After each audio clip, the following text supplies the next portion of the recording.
Hello dear students, welcome to KCET 2020 most likely questions on the topic of haloalkanes and haloarenes for the episode 2.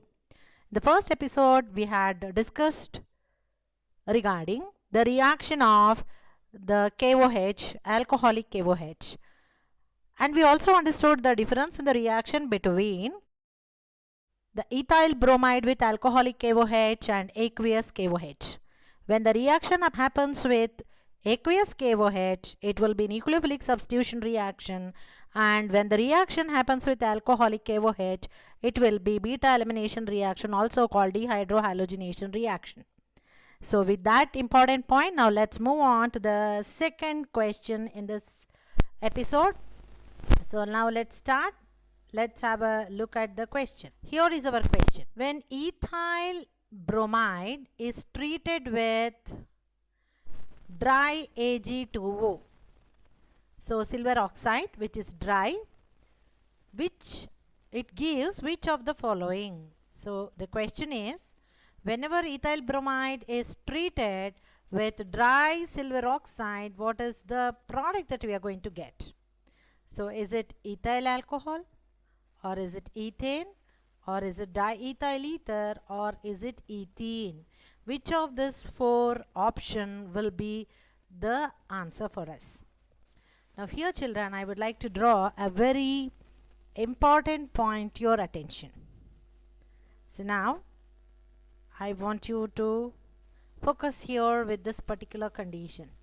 What is the condition given to us? It is dry silver oxide. Again here also children, whenever ethyl bromide is treated with silver oxide, you first need to focus on which condition it is. Is it the dry condition, or is it the reaction with moist silver oxide?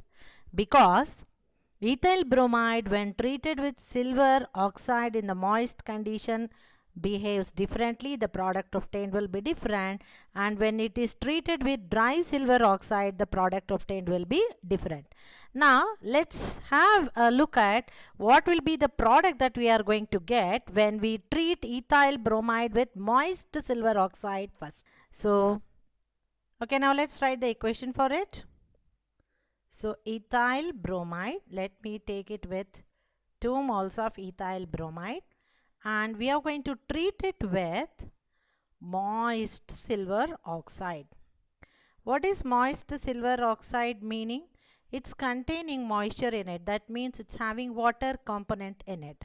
So the moment silver oxide is treated in moist condition, it forms a weak base, which is silver hydroxide. It forms a weak base, which is silver hydroxide.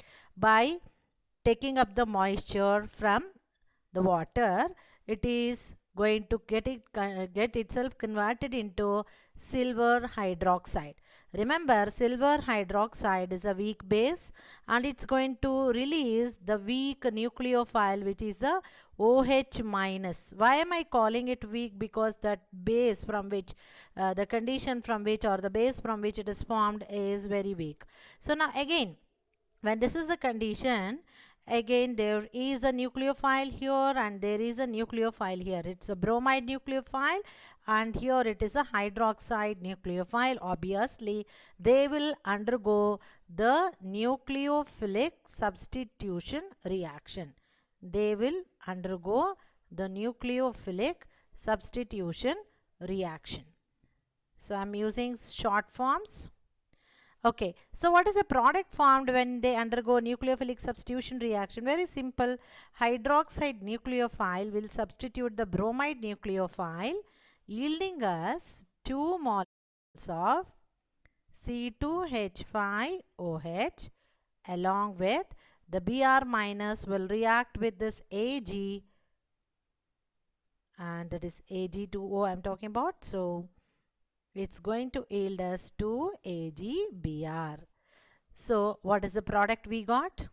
We will land up in the formation of ethyl alcohol. we'll end up in the formation of ethyl alcohol.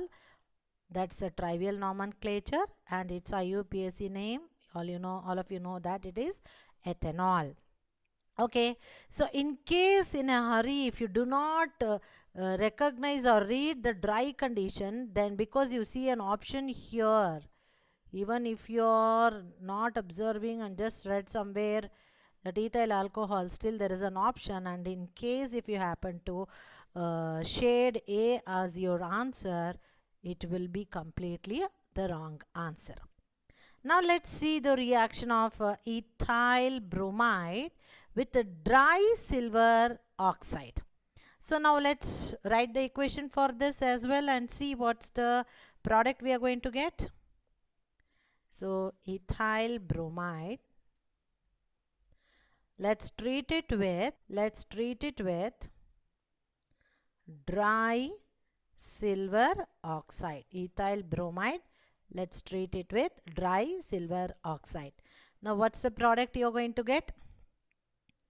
Here the cleavage happens between the halide, that is bromide ion, and the carbon atom carrying it, and the O comes in between these two carbon atom. So giving us this compound C2H5O, C2H5 along with 2AgBr. Okay, so what's the product we got? We got ethoxyethane.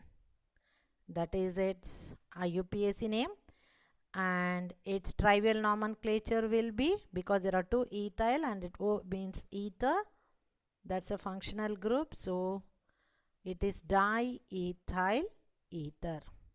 So which is our correct answer? Correct answer is option C, which is diethyl ether.